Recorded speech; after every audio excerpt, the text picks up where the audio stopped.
Hello guys, तो स्वागत है अपडेट में। तो आ चुके एक नई रिक्वायरमेंट जो निकली है ONGC की तरफ से। बात करते हैं इसके बारे में, पहले जानने के जब चलन के बारे में। आ चुके हैं इनका जो चैनल पे, मेरा इनका जो चैनल है इसमें हर तरह की नई गवर्नमेंट डाल रहता हूँ। तो अभी तक आपने चैनल सब्सक्राइब नहीं किया है तो चैनल को सब्सक्राइब कर लीजिए, क्योंकि एक सब्सक्राइब से हमें काफ़ी मोटिवेशन मिलती है, जिससे हम और वैसे नई वीडियो के लिए बनाते रहते हैं। गाइस, आपको साइड पे आना है, सिंपली सी ऑफिशियल साइड, इसकी लिंक डिस्क्रिप्शन मिल जाएगी। सिंपली आपको यहाँ पे आना है और यहाँ पे टाइप करना है आपको नोटिफिकेशन इस तरह से, और सिंपली यहाँ पे आपको सर्च करना है। और बाई साइड में माइक का ऑप्शन है, माइक से बोल सकते हो। और यहाँ पे आकर सिंपली आपको ढूंढना है अपना जो नोटिफिकेशन है। और गाइस, अगर आपको ना मिले तो अभी जाके वहाँ 2022 लिखा है, वहाँ जाके 23 करेंगे आप। जैसे आएंगे दोबारा ही मिल जाएगा आपको। सिर्फ क्लिक करना है आपको, PDF कुछ इस तरह खुल जाएगा। आप जाएंगे डाउनलोड करके आप PDF को रीड कर सकते हैं। तो बात करते हैं अब इसके बारे में। तो जैसे मैंने PDF डाउनलोड कर रखा है, तो ये है आपका PDF जो इसमें आज निकला है। देख सकते हो ONG की तरफ से यहाँ पर रिक्रूटमेंट आ रखी है। ये है गेट 2023, मतलब 2023 वालों के लिए है ये रिक्रूटमेंट। मतलब जो बंदे गेट 2023 में गेट का एग्जाम देंगे, वहाँ से क्लियर करेंगे, उनके लिए ये रिक्रूटमेंट है। ओके, तो बात करें कि आपकी सैलरी कितनी रहने वाली है, तो 60,000 से लेकर 1,80,000 रुपये सैलरी रहने वाली है। और ये आपकी E1 की पोस्ट रहने वाली है। तो E1 लेवल है, मतलब लेवल 1 पे आप करते हैं काम और कंटिन्यूसली करते रहते हो, तो इतनी सैलरी रहने वाली है। वरना आपका प्रमोशन होता है, सैलरी बढ़ भी सकती है आपकी। ओके, बेसिक पे जो रहेगा आपका एनुअल इनकम 3% रहेगी। और जो आपका और इसमें आपको मेडिकल फैसिलिटी, आप कहीं आप जाते हैं उसकी फैसिलिटी और बहुत सारी फैसिलिटी आपको मिल जाएंगी। तो बात करेंगे एक पोस्ट की, तो यहाँ पे सभी पोस्टों के लिए अलग अलग, मतलब सभी पोस्टों के लिए वैकेंसी यहाँ पे निकाली गई है, जैसे देख सकते हो आप। तो स्टार्टिंग करते हैं पोस्ट 1, जिसके मैकेनिकल के लिए है। मैकेनिकल में क्या है, मैकेनिकल इंजीनियर की जो पोस्ट है, इसमें आपको क्या करना है कि अगर आपने गेट जो पेपर देंगे उसको मैकेनिकल इंजीनियर से दे रखा है, तो आप वेरियस पोस्ट के लिए इसमें अप्लाई कर सकते हो। मैं आपको धीरे सारी पोस्टें दिखाऊंगा कि कौन कौन सी मैकेनिकल इंजीनियर के लिए है। फिर उसके बाद बात ऐसे कैसे को दिखाएंगे सिविल इंजीनियर की कौन कौन सी है, एक करके मैं आपको बताता रहता हूँ पूरा, ठीक है। जैसे कि पहला है मैकेनिकल इंजीनियर का जो AEC है, इसमें आपको अप्लाई कर सकते हो। आप इसमें पहले अप्लाई कर सकते हो, पर आपके पास जब ग्रेजुएट होंगे तो 60% नंबर होने चाहिए, तो ही अप्लाई कर सकते हो। ओके, और जो दूसरी है AEE पेट्रोलियम में, इसमें भी आपको ग्रेजुएट होना चाहिए पेट्रोलियम इंजीनियरिंग से, और आपने पेपर दिया है पेट्रोलियम सब्जेक्ट से, सेम इसकी तरह ही PE का कोड रहेगा, सब्जेक्ट कोड, तो ये अप्लाई कर सकते हो। गेट मतलब आपने PE मतलब पेट्रोलियम इंजीनियरिंग से आपने वो भरा हुआ है, पेपर दिया हुआ है, तो ही आप अप्लाई कर सकते हो। और जो क्वालिफिकेशन है इसमें आपकी, आप ग्रेजुएट होना चाहिए पेट्रोलियम इंजीनियरिंग से और 60% मार्क्स आपको ऑब्टेन करने हैं इसमें। और जो AE सिविल की बात करें तो सेम इसमें भी आपका रहेगा, सिविल इंजीनियर आपको गेट पेपर देना है और उसके बाद आपका जो है 60% आपका नंबर चाहिए इन ग्रेजुएशन। ओके, देख सकते हो ये दूसरी पोस्ट है मैकेनिकल के लिए, जो ड्रिलिंग की, मतलब ड्रिलिंग वाली पोस्ट है ये आपके लिए, ड्रिलिंग मैकेनिकल की। इसमें भी आप अप्लाई कर सकते हो, आप अगर आपने गेट मैकेनिकल से दे रखा है तो। इसमें आपको मैकेनिकल इंजीनियर चाहिए, 60% नंबर चाहिए बस आपको ग्रेजुएशन में, तो अप्लाई कर सकते हो। दूसरा है AE ड्रिलिंग पेट्रोलियम, ठीक है। तो इसमें भी आप अप्लाई कर सकते हो। पेट्रोलियम से आपने अगर गेट स्कोर दिखा 60% नंबर से भी मांगे गए पेट्रोलियम इंजीनियरिंग में। इलेक्ट्रिकल AE, तो इलेक्ट्रिकल की है AE की, इसमें भी आपको सेम इलेक्ट्रिकल से पेपर देना है, इलेक्ट्रिकल इंजीनियर से, और इलेक्ट्रिक इंजीनियरिंग से ही आपके 60% नंबर होने चाहिए। ओके, और जो दूसरा है वो भी और जो AE में इलेक्ट्रॉनिक्स की पोस्ट है उसके लिए भी निकाली गई है। इसमें मतलब बहुत सारे डिपार्टमेंट, मतलब किसी ग्रेजुएशन आपने करके इलेक्ट्रिकल इंजीनियरिंग से, तो भी आप अप्लाई कर सकते हो। और आपने ग्रेजुएशन करके टेली कम्युनिकेशन से करके है तो भी अप्लाई कर सकते हो। और आपने ग्रेजुएशन करके E&T से इंजीनियरिंग से विद 60% नंबर होना चाहिए, तो भी अप्लाई कर सकते हो। आप पोस्ट ग्रेजुएट हो फिजिक्स में, तो भी आप अप्लाई इसमें, फिजिक्स विद इलेक्ट्रिक्स, तो भी अप्लाई कर सकते हो। पर इसमें आप फिजिक्स से ही आपका गेट पेपर आपको क्रैक करना होगा, तो ही आप इसमें अप्लाई कर सकते हो। बाकी इसमें तो इलेक्ट्रिकल से आप करते हो तो अप्लाई कर सकते हो। और जो अगली पोस्ट आपकी AE में इंस्ट्रूमेंट स्टेशन की, इसमें आपका क्या है, इंस्ट्रूमेंट स्टेशन से आपके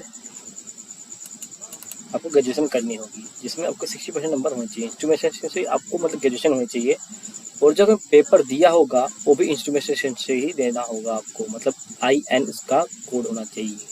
मतलब तो ग्रेड पेपर देंगे आपको इंस्ट्रूमेंट में ही देना पड़ेगा, तो ही आप अप्लाई कर सकते हो। और दूसरा मैकेनिकल देख सकते हो आप, देखिए मैकेनिकल से आपने पेपर दिया तो अभी तक 3 पोस्ट निकालते हुए आप दिखा चुका हूँ आपको। AE में ही आप मैकेनिकल ग्रेजुएट मैकेनिकल इंजीनियरिंग है, उसमें भी आपका जो है ये रहेगा मैकेनिकल इंजीनियरिंग ME, इसमें भी अप्लाई कर सकते हो आप। जो अगली पोस्ट है मैकेनिकल के लिए ही AE मैकेनिकल प्रोडक्शन, ठीक है, इसमें 60% नंबर चाहिए आपको, मैकेनिकल इंजीनियर से ग्रेजुएट होना चाहिए, और सेम ME पोस्ट होना चाहिए, मैकेनिकल इंजीनियर से आपको पेपर देना होगा गेट का। और जो अगला है AE प्रोडक्शन केमिकल में, इसमें क्या है आपका केमिकल इंजीनियरिंग होनी चाहिए, और CH मतलब केमिकल इंजीनियर से आपको पेपर देना होगा। और जो आपका AE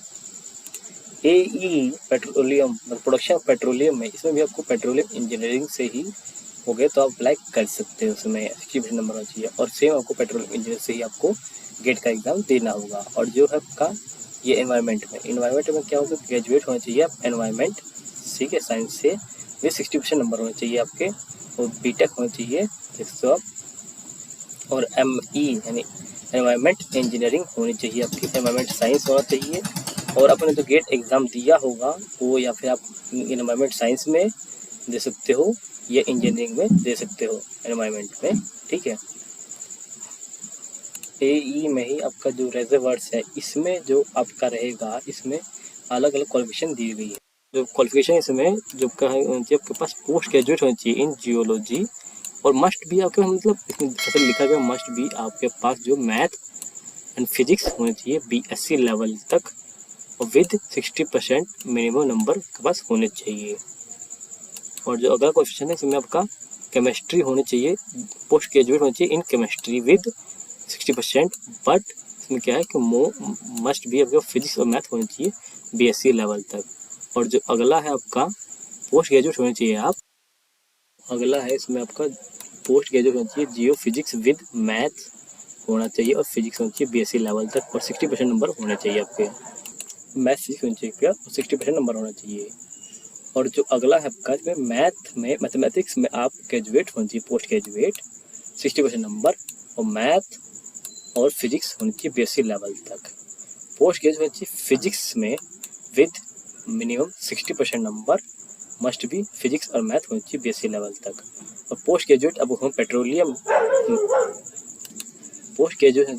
एंड टेक्नोलॉजी में तो भी अप्लाई कर सकते हो, पर मैथ और फिजिक्स तो होनी ही चाहिए आपके पास BSc लेवल तक। अगर आप ग्रेजुएट हो इन केमिकल इंजीनियरिंग तो आप अप्लाई कर सकते हो, पर इसमें कोई भी मैथ और फिजिक्स की बात इसमें नहीं की गई है, 60% नंबर होने चाहिए। और जब ग्रेजुएट हो पेट्रोलियम इंजीनियरिंम में तो इसमें आपका और अप्लाइड पेट्रोलियम में विद आप मतलब अप्लाई कर सकते हो, पर 60% नंबर होना चाहिए। तो गाइस जो भी मैंने डिग्री बताई थी आपकी यहाँ से यहाँ तक, इस सब में आपका 60% नंबर तो कम से कम होना चाहिए। सब इसमें क्या सब में होना चाहिए, सब में होना चाहिए, हाँ ठीक है। और रिजर्वर्स की मतलब AE रिजर्वर्स की सारी क्वालिफिकेशन थी, यहाँ से यहाँ तक देख सकते हो। नहीं तो PDF मिल जाएगा आपको डिस्क्रिप्शन, मतलब इसका ऑफिशियल मिल जाएगी, जहाँ से आप डाउनलोड कर सकते हो, उसमें दिखा दिया आपको कैसे डाउनलोड करना है। और जो उसका मतलब क्या रहेगा ग्रेजुएट मतलब इसमें कोड क्या रहेगा इसका गेट कोड, जिसमें आपने ग्रेजुएशन की है उसी में आपको करना होगा। जैसे कि आप देख सकते हैं पहले वाले में अगर जियोग्राफी में किया हो जियोलॉजी में, तो आपके पास जियोलॉजी और जियो फिजिक्स में आप पेपर होना चाहिए पार्ट A और सेक्शन 1 ऑफ सेक्शन B, ठीक है, देख सकते हो आप। और केमिकल में किया है तो केमिकल में होना चाहिए आपका सेम, यहाँ पे जिसमें आपने किया हुआ है उसी में आपका ग्रेजुएट होना चाहिए आप, मतलब आपको उसी में पेपर देना है। ओके, तो बात करते हैं अगली पोस्ट की आपकी। तो केमिस्ट की जो पोस्ट है आपका पोस्ट ग्रेजुएट होना चाहिए आप केमिकल में 60% नंबर होना चाहिए, और CY यानी केमिस्ट्री में आपको ग्रेड के ऊपर देना पड़ेगा। जबकि जियोलॉजिस्ट की पोस्ट रहेगी इसमें आपका होना चाहिए पोस्ट ग्रेजुएट जियोलॉजिस्ट में, या फिर MSc होना चाहिए, बीटेक होना चाहिए इन पेट्रोलियम जियो साइंस में, और 60% नंबर होना चाहिए। या फिर आपके पास देख सकते हो MSc होना चाहिए और BTech होना चाहिए। फिर पेट्रोलियम जियो में है with petroleum Jio with minimum 60% number होना चाहिए आपके पास। BTech है जियोलॉजिक टेक्निकल में विद 60% नंबर, तो भी अप्लाई कर सकते हो। एमटेक से जियोलॉजिकल टेक्नोलॉजी में किया होगा तो आपने BTech मतलब एमटेक किया होगा तो इसे अप्लाई कर सकते हो। ओके, इसका गेट कोड बता दूँ, जियोलॉजी जियो फिजिक्स ऐसे देख सकते हो आप, इसको आप अप्लाई कर सकते हो। मतलब इसमें अगर आपने क्रैक किया हुआ है तो अप्लाई कर सकते हो उसमें। जियो फिजिक्स सर्विस, इसमें आपको क्या करना है, इसमें जो आपका होना चाहिए देख सकते हो पोस्ट ग्रेजुएशन होना चाहिए इन जियो फिजिक्स और विद 60% नंबर और MT देख सकते हो उसमें जियो, इसमें जिसका होना चाहिए आपका मतलब आपका MTech होना चाहिए इन जियो फिजिकल में, ठीक है। उसके बाद आप इसमें देख सकते हो टेक्नोलॉजी है विद 60% नंबर होना चाहिए आपके पास। ओके, आपका जो पेपर देख सकते हो यहाँ पे सेम टू सेम रहेगा उसका। उसके बाद जो रहेगा आपका जियो फिजिक्स में भी आप देख सकते हो, इसे सेम रहेगा, BTech चाहिए और सब कुछ वही सेम रहेगा इसमें, जो ऊपर से आपका वही इसमें भी चाहिए आपको। इसमें आपका सेम मतलब गेट आपका स्कोर होना चाहिए, मतलब इसमें देख सकते हो तीनों सेम क्वालिफिकेशन ज़्यादातर मांगी है इसमें। मटेरियल मैनेजमेंट ऑफिसर, इसमें ग्रेजुएट होना चाहिए आप इंजीनियरिंग विद 60% नंबर, और जो आपका मैकेनिकल में है तुमने गेट एग्जाम दिया है, एनवायरमेंट में दिया है या फिर इलेक्ट्रिकल में दिया है, इंस्ट्रूमेंटेशन में दिया है, तो आप इसमें कर सकते हो आराम से। इंस्ट्रूमेंटेशन इंजीनियरिंग में दिया है, पेट्रोलियम में दिया है, केमिकल में दिया है या सिविल में दिया है या इलेक्ट्रिकल कम्युनिकेशन में दिया है, कंप्यूटर साइंस में दिया है, पेट्रोलियम इंडस्ट्री में दिया है, तो भी आप इसमें अप्लाई कर सकते हो अगर अपनी इन सब में गेट का एग्जाम दिया हुआ है तो। और जो नेक्स्ट पोस्ट आपकी प्रोग्राम ऑफिसर की है, इसमें जो आप अप्लाई करना होगा तो आप ग्रेजुएट होना चाहिए कंप्यूटर इंजीनियरिंग में, ग्रेजुएट होना चाहिए इन डिग्री होनी चाहिए के पास टेक्निकल इन्फॉर्मेशन में अगर डिग्री है तो भी अप्लाई कर सकते हो। इन्फॉर्मेशन टेक्नोलॉजी में डिग्री है आपके पास तो आप अप्लाई कर सकते हो। 60% नंबर होते हैं इसमें आपके आने चाहिए। पोस्ट ग्रेजुएट हैं आप कंप्यूटर एप्लीकेशन में या MSc विद 60% मार्क्स हैं तो आप अप्लाई कर सकते हो। आप पोस्ट ग्रेजुएट हैं कंप्यूटर साइंस में विद 60% नंबर तो भी अप्लाई कर सकते हो आप। अगर आपका B-level डिप्लोमा है डिफाइंड बाय इलेक्ट्रॉनिक्स में तो भी आप अप्लाई कर सकते हो। और आपका जो गेट एग्ज़ाम होगा पर वो कंप्यूटर होगा साइंस इंफॉर्मेशन टेक्नोलॉजी में ही आपका एग्ज़ाम होना चाहिए तो ही आप अप्लाई कर सकते हो, वरना नहीं कर सकते।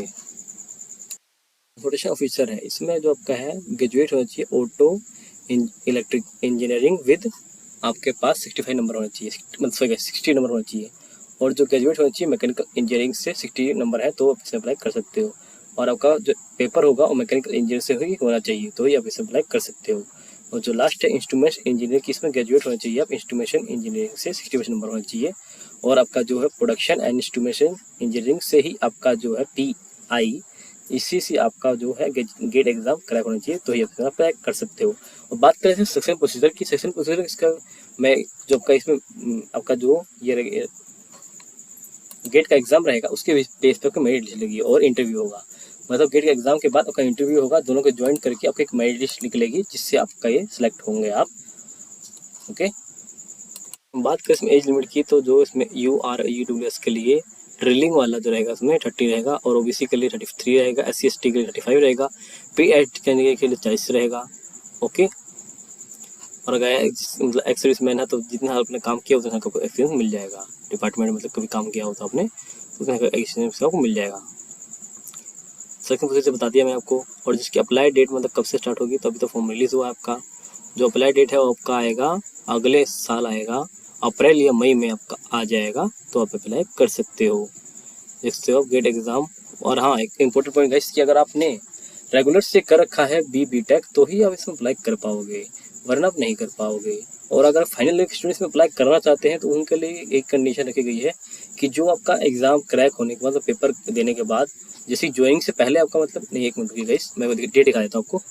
तो 31/7/2023 से पहले आपका जो है एक प्रॉपर एग्ज़ाम का जो आपको जिससे ग्रेजुएशन होगा रखिए उसका सर्टिफिकेट आ जाना चाहिए तो ही आप इसमें अप्लाई कर सकते हो, वरना आप नहीं कर सकते।